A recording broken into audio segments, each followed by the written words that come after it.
샬롬, 역행자 8번째. 독서 양극화는 복리로 벌어지기 때문에 한 살이라도 어릴 적부터 독서를 시작해야 한다. 젊은 적에는 아무런 투자도 하지 않다가 60세가 되어서 복리저축 상품에 가입해봤자 복리의 혜택을 별로 보지 못한다. 워런 버핏이 인생에서 후회되는 일 중 하나가 주식을 11살에야 시작할 걸 꼽았다는 사실은 일찍 시작하기의 중요성을 잘 보여주는 예다. 사실 나도 중고등학교 때 게임만 했던 것이 너무 아쉽다. 21살이 아니라 10년만 아니 5년만 더 일찍 독서를 시작했더라면 지금과는 비교도 할 수 없는 성취를 거뒀을 것이기 때문이다.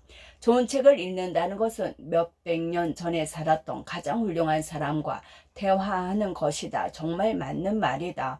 예를 들어 주식이나 부동산 공부를 하면서 혼자 낑낑거리고 있는데 이는 고수 형님이 한두 마디 툭 던져주면 머릿속이 바뀌면서 눈앞이 밝아올 때가 있다. 그런데 책이라는 것은 동네 형님 정도가 아니라 당대 최고의 지식인과 전문가들이 평생 공부한 것을 압축해 놓은 물건이다. 정말 좋은 책을 골라 최대한 흡수한다면 저자가 몇십 년에 걸쳐서 어렵게 습득한 지식과 진리를 거저 얻는 것이나 다름없다. 예를 들어 몇 년 전 내 유튜브를 보고 자극받아서 추천 도서 5권을 읽은 사람들은 일종의 안경을 얻었을 것이다. 이 책들을 추천한 지 꽤 되었기 때문에 정말 제대로 읽었다면 그 뒤로 자기 생각의 오류를 인식하고 사람을 지배욕, 자극욕, 안정욕 타입으로 구별하고 뇌는 효율적으로 쓰려고 노력했을 것이다. 나 역시 클루지를 읽은 후로는 나 자신과 남들에게서 무수한 클루지들을 알아보게 됐다.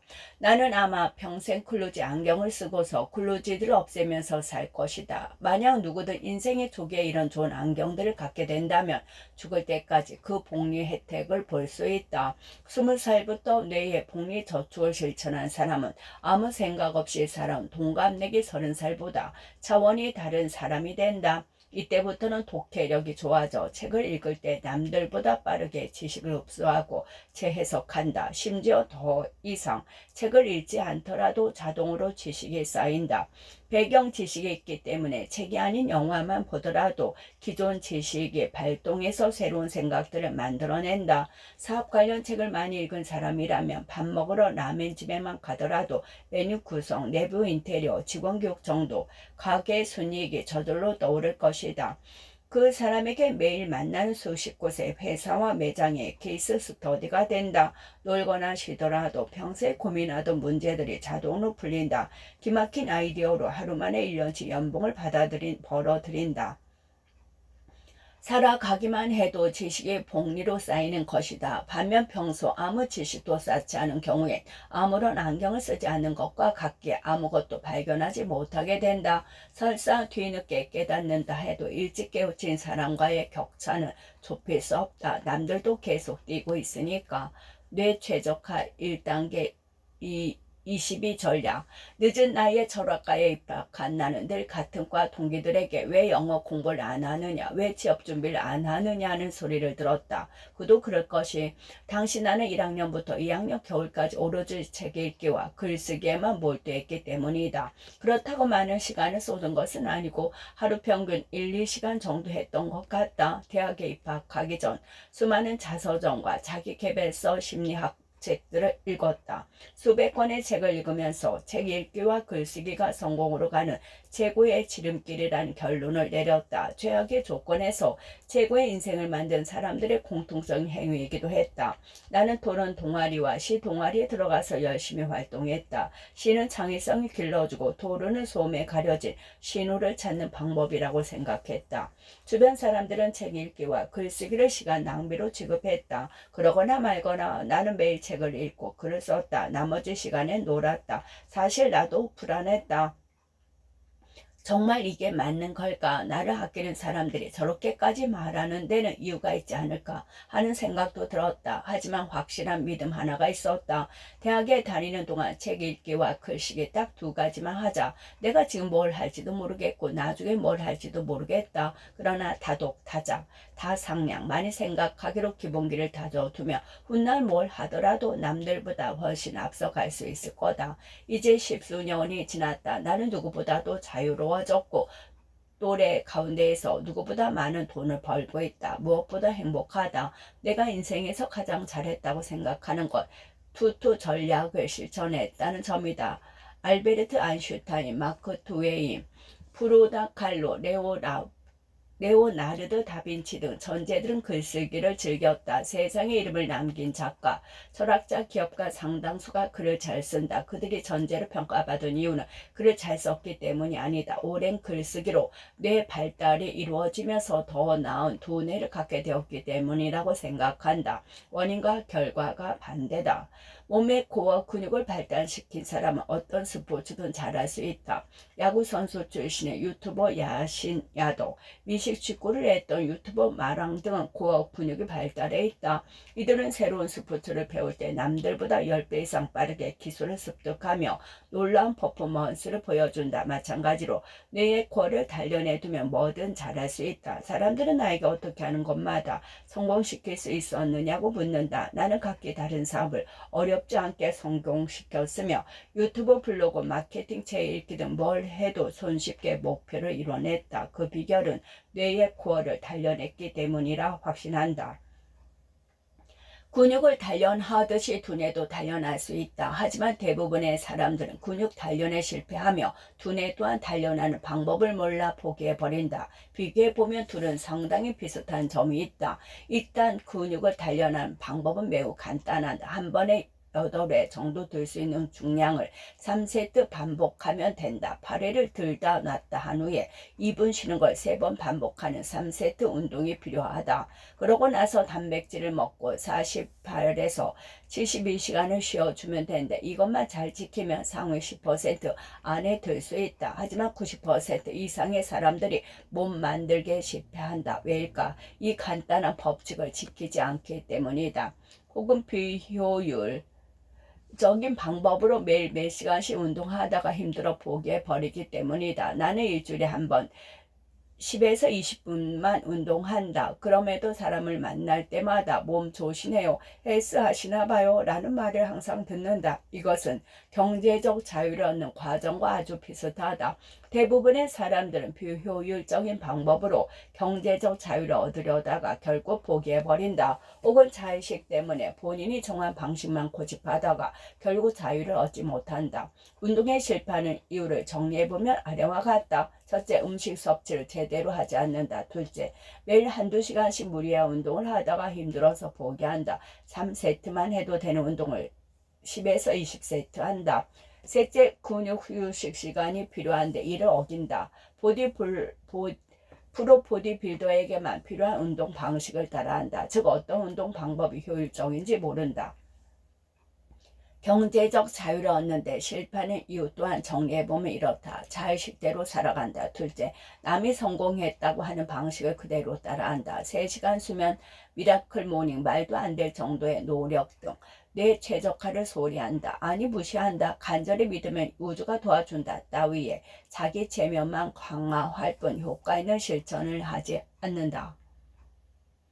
책에 정답이 있다는 걸, 즉 책이 곧 공략집이라는 걸 알지 못한다. 투투 전략은 가장 좋은 내 최적화 방법이다. 근육이 빵빵한 사람들은 어떻게 그 몸을 가지게 되었을까? 그들은 수년간 일주일에 몇 회씩 근력 운동을 반복한다. 그 결과 대단한 근육을 만들 수 있었다. 근육을 성장시키기 위해선 꾸준히 근육을 자극해야 한다. 마찬가지로 내 근육 또한 자극이 가능하며 성장할 수 있다.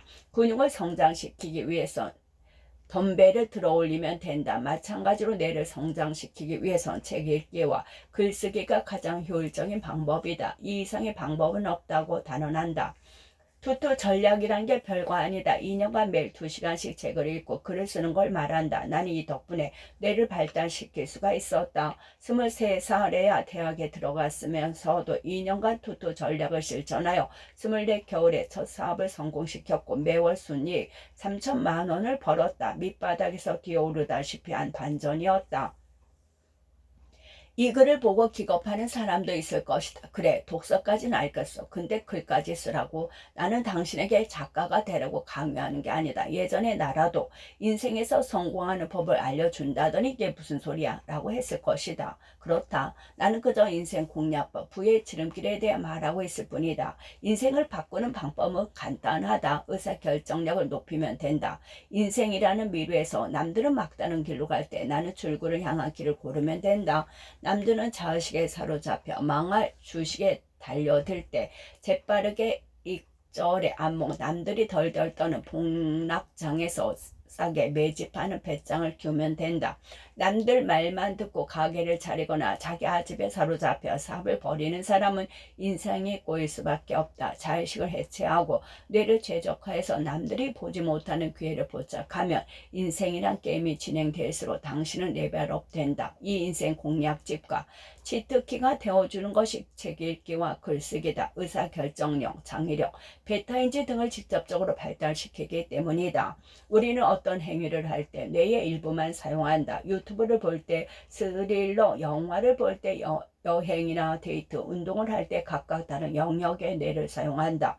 하지만 책은 거의 모든 뇌 영역을 활성화해 뇌 세포를 증가시키고 지능을 상승시킨다. 우리가 독서를 할 때 그냥 글자만 읽는 게 아니라 그 내용을 머릿속에서 시뮬레이션 하는데 뇌는 실제 경험과 이 시뮬레이션을 구분하지 못한다. 그래서 독서는 간접 경험이 아니라 직접 경험에 가깝다. 실제로 독서는 시각 정보를 담당하는 후두엽, 언어지능 영역인 축두엽, 기억력과 사고력 등을 담당하는 전두엽과 좌뇌를 활성화한다. 책 내용에 따라서 감정과 운동을 관장하는 영역까지 활성화한다.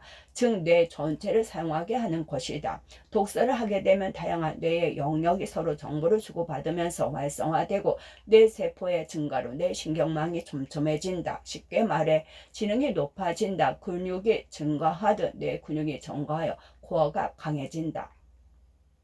컴퓨터로 비유하면 실행 속도가 무척 빨라진다. 나는 20대 초반만 하더라도 사람들이 무언가 시키면 항상 느리게 행동했다. 주변의 모든 사람을 이해할 때 나는 이해하지 못하는 경우가 많았다. 또 어떤 명령을 들었을 때 패닉에 빠지며 수행 능력이 떨어졌다. 그러다 20대 후반이 지나 현재에 이르러서는 주변 그 누구보다 빠른 이해력을 갖고 어떤 상황이든 난 상위 0.1%로 빠르고 좋은 판단을 내린다는 확신을 품게 되었다. 과거를 생각하면 두뇌 회전 속도가 이렇게 빨라진 게 말이 되나 싶을 때가 많다. 책 읽기 외에 글쓰기까지 해야 하는 이유는 뭘까? 얼마 전 20대 초반에 매달 4천만 원 넘게 벌고 있는 사업가를 만났다. 평소 책 없이는 절대 똑똑해질 수 없다고 믿는 내게 이 친구는 자기는 책을 읽지 않았다고 말했다. 어렸을 때는 책을 읽으려 했으나 사람들이 글을 너무 못 써서 보기 싫었다는 것이다. 대신 자신은 글쓰기를 했고 너 덕분에 똑똑해진 것 같다고 했다. 맞는 말이다. 책 읽기보다 중요한 건 글쓰기다. 사실 나는 최근엔 글을 많이 쓰지 않는다. 삽입 모두 제 궤도에 올라있고 내 판단력에 문제가 없다고 느껴서다. 하지만 판단력에 문제가 생기거나 인생이 꼬이기 시작하면 다시 글을 쓸 것이다. 내 머리를 가장 좋게 만드는 것이 글쓰기라고 확신하기 때문이다. 글쓰기는 내가 생각하는 것들을 조합하고 저장할 수 있게 도와준다. 예를 들어 이 책을 통해 투투 전략 개념을 알게 된 사람이 있다고 하자. 그런데 이걸 그냥 읽거나 듣는다고 해서 모두 다 자신의 것이 되지는 않는다. 뇌는 10개를 가르쳐줘도 하나만 남기거나 이 하나조차 불완전하게 저장하기 일수다. 완전한 지식으로 그치기 위해서는 글쓰기를 해야 한다. 예를 들어 자청이 투투 전략을 주장하는 이유는 무엇이며 나는 어떻게 실천할 수 있을까라는 주제로 한두 문단이라도 글을 써 보는 사람과 이거 뭐 당연한 얘기를 하고 있군 하면서 쓱 읽고 지나가는 사람의 머릿속엔 전혀 다른 것이 남는다. 전자의 경우에는 어떻게든 책을 더 읽고 글을 써볼 가능성이 높지만 후자의 경우에 이런저런 자기계발서의 제목만 머릿속에 남을 것이다. 정말 중요한 것은 독서 자체가 아니라 스스로 변화하는 것인데도 2년간 2시간씩 책 읽기와 글쓰기를 해라. 나머지 시간에는 놀아도 좋고 쾌락을 추구해도 좋다. 그러면 당신의 뇌는 발달하고 재적화를 이룬다. 별로 힘든 일이 아니다. 일주일에 한두 번만 해도 상위 10%에 올라갈 수 있다. 한 달에 책 한 권 읽는 사람이 별로 없다고 했듯이 규칙적으로 글을 쓰는 사람은 정말 거의 없다. 일주일에 한 번, 1개월에 한 번이라도 글을 써라. 정 못하겠으면 내가 운영하고 있는 네이버 카페 황금 지식에서 스터디를 모집해라. 아니면 자청 블로그를 검색해 종종 이벤트를 올라오는 챌린저에 참여하라. 나는 참가자가 1000여 명이 넘는 오픈 채팅방을 5개 정도 운영하고 있다. 여기서 사람들은 매일 글쓰기와 책 읽기를 하고 그 결과를 링크로 남기면서 서로 격려하고 댓글을 써주고 있다. 사람들은 이곳에서 환경 조성과 집단 무의식을 이용하고 있다. 앞에 환경 설계에서 말했듯이 스스로를 궁지에 몰아넣는 것은 방법이다. 주변인들에게 알리고 블로그를 베이스를 개설해 매주 글을 쓸 수밖에 없는 상황을 만드는 것도 좋다. 대학 시절에 내는 뭔가에 홀린 듯이 글을 읽고 글을 썼지만 책을 읽고 글을 썼지만 사실 투투 전략을 매일 실천하는 건 무척 힘든 일이다. 이 책을 읽는 사람 중 이걸 실천하는 비율은 0.1%가 안 될 것이고 일주일에 한두 번 이상 실천하는 비율은 그중 5% 정도일 것이다. 이래서 인생이 참 쉬운 것이다. 아무도 이 쉬운 것을 하지 않기 때문이다. 유전자의 명령과 본능에 사로잡혀서 온갖 핑계를 만들어내며 포기하는 사람이 대다수다. 매일 아침 전근 같은 몸을 일으켜 회사에는 나가면서 저녁에 책상에 앉아 글 한 줄 쓰는 것을 하지 않는다. 당장의 보상이 없기 때문이라고. 평생에 걸친 복리저축임을 내가 보여주지 않았나. 자수성관 수많은 역행자가 그토록 많은 책에서 입이 닳도록 말하는데도 그냥 다 핑계일 뿐이다. 95%의 사람들은 곧 포기할 것이다. 그게 인간의 본성이기 때문이다. 그래서 난 오히려 이렇게 생각한다. 매일은 못해도 일주일에 하루만이라도 하자. 이것조차 안 하는 사람이 99%에 가까우니까 이것만 해도 남들은 훨씬 앞지를 수 있다. 역행자가 될 수 있다. 나 또한 매일 책을 읽으면 최고가 될 거란 걸 안다. 하지만 게을러서 그렇게는 못하고 있다. 대신 일주일에 하루 30분만 책을 읽자. 이것만 해도 상위 5% 안에 든다라고 생각하며 10년을 보냈다. 그 결과 나는 최악의 인상에서 최고의 인생으로 바뀔 수 있었다. 과제, 어떻게 하면 하루에 30분씩 책을 읽을 수 있을까? 어떻게 환경 설정을 할지 먼저 고민하라. 초반부터 무리한 목표를 잡지 마라. 딱 일주일에 매일 30분 책 읽기를 목표로 세우고 이 목표를 블로그에 써두라. 최적화 2단계 오목 이론.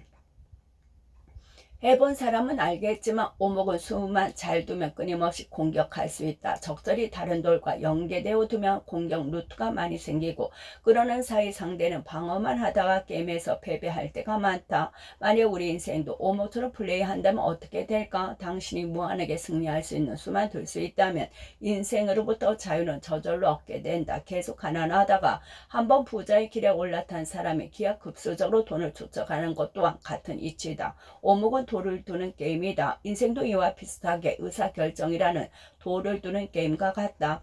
너무 추상적인 말일 수 있으니 예를 들어보겠다. 내 인생에서 투투 전략은 가장 좋은 첫수였다.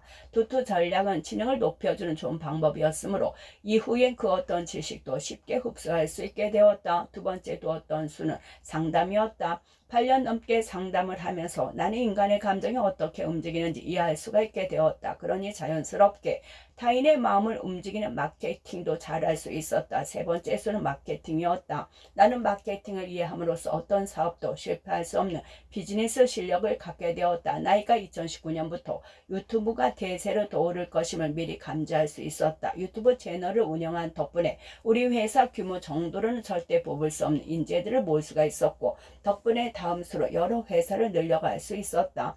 더욱이 이러한 경험을 바탕으로 지금은 책을 쓰고 있다. 책이 잘 된다면 내가 둘 수 있는 수는 거의 무한대에 가까워진다. 수를 둘 때마다 이길 수밖에 없는 게임을 반복하고 있는 것이다. 실제로 역행자는 도서 시장에서 종합 베스트셀러 1위로 올해의 책에 선정되고 40만 부나 팔렸다.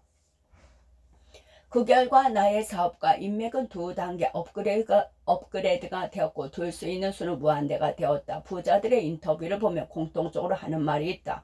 돈은 처음에는 거의 모이지 않지만 한 번 벌기 시작하면 기하급수적으로 늘어납니다. 돈의 속성을 쓴 김승우 회장도 이렇게 말했다. 제가 매장 10개를 오픈하는 데까지 3년이 걸렸습니다. 그러면 매장을 오픈하는 데까지 상식적으로 10년 이상 걸리는 게 정상입니다. 하지만 그걸 모두 이루는데 제 몇 개월도 걸리지 않았습니다. 이를 위해선 무엇보다 당장 돈이 되지 않더라도 장기적인 수를 두는 것이 중요하다. 인생은 거의 100년에 걸친 긴 게임이다. 누구나 20에서 30, 60세까지 40년에 걸친 전성기를 갖고 있다. 사업이든 투자든 실패하는 사람들을 보며 당장 내일 인생이 끝날 것처럼 너무 조급해한다. 이처럼 눈앞의 이득과 소득에 집착하지 않고 장기적으로 두는 수를 오목이론이라 부르게 한다. 나는 2019년 4월 말에 유튜브를 시작했다. 이때 유튜브를 시작하게 돼 단기적으로 좋은 수는 아니었다. 성공할지 망할지도 모르고 잘 된다고 해도 그의 비용을 계산하면 남는 장사는 아니었다. 이걸 하느니 시간당 90만 원짜리 제외 상담을 5번씩 하는 게 금전적으로 더 이득이 컸다. 하루에 450만 원을 벌 수 있다. 혹은 이상한 마케팅의 실무를 띄워서 매달 2천만 원의 순수익을 내는 게 나을 수도 있다. 유튜브를 하면 매일 450만 원씩 손해를 보는 셈이었다.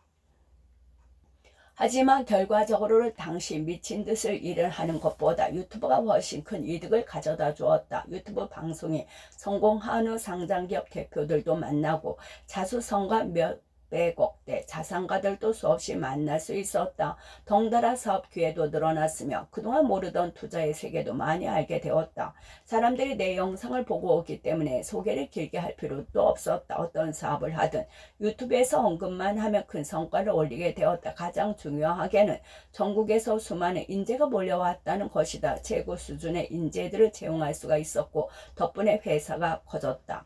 결과적으로 3년 전에 비해 일은 덜 하면서도 3배 이상의 자동 소득이 생기게 되었다. 만약 그때 당장의 수익에만 급급해 돈 버는 일만 했다면 소득이 줄진 않았겠지만 여전히 바쁘게만 살고 있을 것이다. 그리고 다른 사업을 구상하거나 시작할 여유는 더 없었을 것이다. 이제 나는 시간도 많아지고 소득은 훨씬 커진 상태가 되었다. 오목이론에 따라 장기적인 수를 두었기 때문에 가능한 일이다. 나는 오목이론이라는 걸 생각해낸 후 2019에서 2020년에 여러 도를 두었다. 유튜브를 시작했다. 29만 원짜리 PDF 책을 판매하기 위해 원고를 2권 썼다. 유튜브 컨설팅 회사를 만들어서 직접 발로 뛰었다.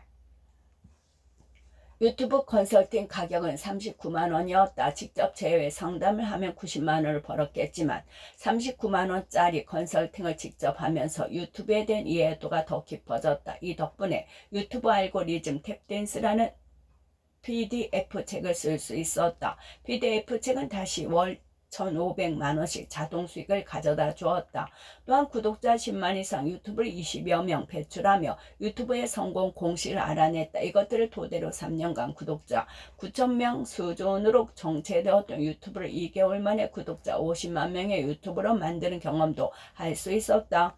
나는 이 경험 덕에 유튜브로 공짜 마케팅하는 법을 이해했다. 그 결과 이상한 마케팅 유튜브 채널을 통해 성공 사례를 홍보했고 수익이 극대화되었다. 지금은 적어도 월 1억 이상의 부가 수익을 얻고 있다. 역행자를 마케팅할 때도 컨설팅 경험을 바탕으로 유튜브를 3년 만에 다시 시작했고 그 결과 이 책이 베스트셀러가 되는데 크게 일조할 수 있었다. 유튜브 컨설팅이라는 행위가 단기적으로는 돈이 안 되었지만 장기적으로는 엄청난 돈을 불러온 것이다. 나는 오목을 둬서 경우의 수를 늘렸다.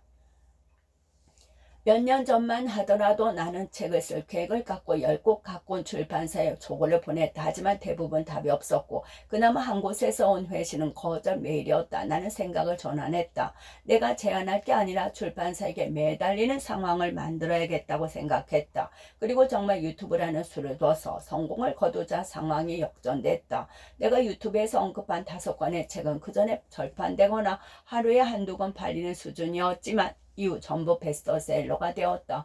종종 출판사 관계자들은 계속 전례 없는 일이라고 이야기했다. 그러니 어떻게 되겠는가? 유튜브가 터지자마자 100여 곳의 출판사로부터 책을 씁시다. 책 광고를 부탁드릴 수 있을까요? 하는 연락을 받았다. 사실상 자기 개발서를 내는 회사에서는 거의 다 연락이 왔다고 볼 수 있다. 예전에 내 메일에 거절했던 출판사들에게서도 출판 제의가 온 건 물론이다. 아직도 그들은 예전에 내가 출간 제안을 했다는 사실을 모른다. 결과적으로 나는 자기 개발서 매출 1위인 출판사와 출판 계약을 했다. 이 회사는 당시에 너무 압도적인 스케일이라 느껴져 초고조차 보내지 못했던 곳이었다. 지금 이 책을 쓰는 행위도 사실 돈으로만 따진다면 시간 낭비일 수 있다. 이 시간에 사업에 더 신경 쓴다면 인쇄 수익의 수십 배가 넘는 단기 이득이 돌아올 것이다. 하지만 책을 출판함으로써 내 브랜드 가치가 더 높아질 것이다. 이 경험을 통해 출판 사업을 해볼 수도 있고 마케팅에 활용할 수도 있고 장기적으로는 우리 회사들의 브랜드 가치를 높일 수도 있다. 나보다 레벨이 높은 사람들을 만나서 영감을 받을 수 있는 기회도 생긴다. 단기적으로는 손해지만 결코 손해가 아니다. 당신도 자신의 수를 놓아라. 가장 값진 게 없고 뭘 해야 할지 모르겠는가? 가까워 대리운전을 해라. 쿠팡 물류 알바를 해라. 가파 알바든 뭐든 해라. 그러면서 그곳에서 일어나는 현상들을 공부하고 책을 읽어라. 대리운전을 할 때에는 내 인생을 왜 이럴까 하는 생각을 가져선 안 된다. 화술책을 독파하는 운전을 해라. 손님이 말을 걸면 배운 걸 써먹어봐라. 카페 알바를 한다며 카페 창업과 관련된 책을 20권 읽어라. 쓸모없는 일하는 시간은 없다. 현실이 쉽다는 게 아니다. 안 좋은 환경에 있으면 세상이 온통 부정적으로 보이고 무엇도 하기 싫어진다. 당연하다. 본능이 그렇게 시키기 때문이다. 하지만 시키는 대로 살면 계속 반응만 하며 살게 된다. 유전자가 본능이 세상이 만들어 놓은 궤도 위를 불만 가득 품고 걷다가 죽을 것인가? 본능을 거슬러야 한다. 괴로 미래를 그리면서 환경을 설계해 나가야 한다. 미래를 그리며 본능을 억누르는 사람만이 운명을 거스를 수 있다. 당신은 지금 눈앞에 과제를 해결하는데 급급하며 살고 있지 않은가? 장기적인 수를 두기 위해 무엇을 하면 좋을지 생각해보고 한번 작성해보자.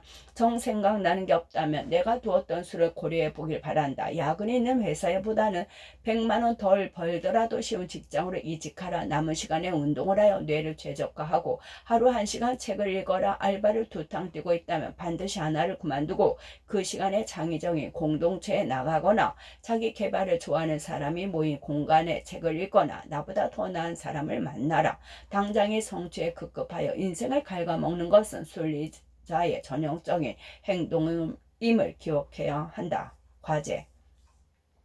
오목 이론에 따라 당신의 삶 속에서 단기적으로 이득이 없지만 장기적으로 이득이 있는 수는 무엇인지 생각해보라.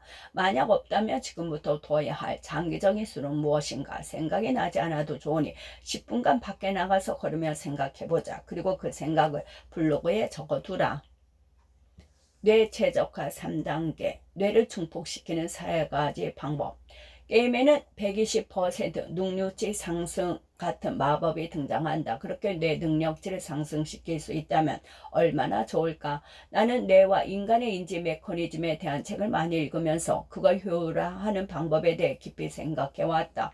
이제까지 말한 복리, 뇌 만들기, 투투 전략, 오목이론 같은 것들이 모두 여기서 나온 것이다. 뇌는 그저 생존만을 위해 에너지를 적게 쓰고 효율적으로 작동하려 하지만 이런 방식은 원시 시대에는 효과적이었을지 몰라도 현대를 사는 우리에게는 불리할 때가 많다.